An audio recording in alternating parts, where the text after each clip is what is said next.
1.14. Identify all Okay. of the vertical asymptotes. So, oops.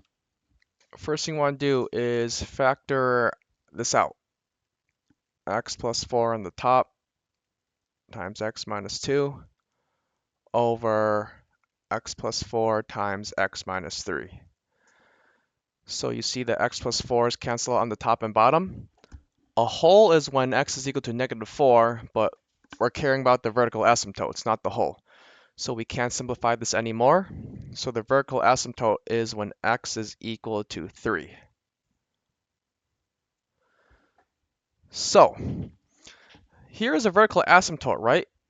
Even though we want to see what is the limit approaching from the left and the right. That's questions 2 and 3. We can't directly substitute in 3 here, but what we can do is plug in a value that's a little less than 3 when we're solving the limit as approaching 3 from the left. So if you plugged in like a 2.999 for x, 2.999 minus 2 on the top, and then 2.999 minus 3 on the bottom, that gets us 0.999 on the top, and then a negative 0.001 on the bottom. So you see you have a really big number divided by a tiny number on the bottom, and there's one negative sign. So it's negative infinity. Question 3. Limit as x approaches 3 from the right. So now we can plug in a number for x a little greater than 3. And these are just to estimate.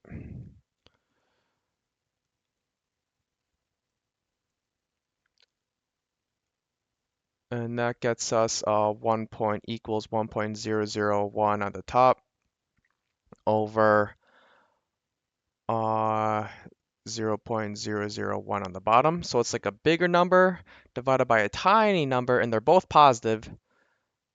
So this limit here is going towards infinity.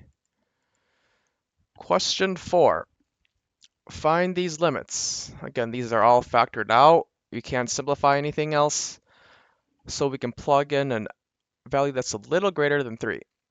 1 minus 3.001 over 3.001.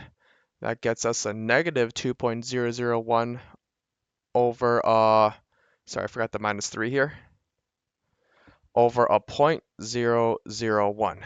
You see this is like a big number divided by a small number, tiny number, and there's a negative sign. So this is approaching negative infinity. Last question here.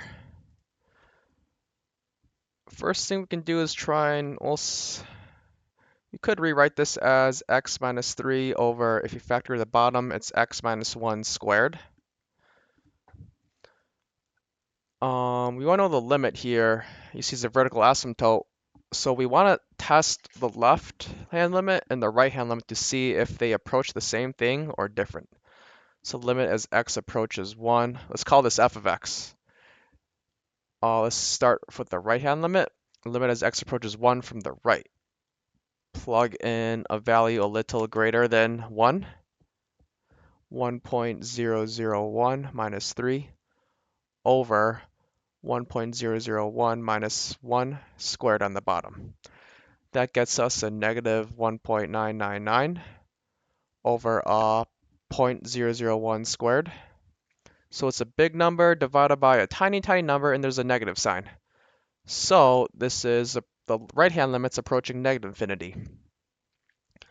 Same kind of procedure with the left-hand limit.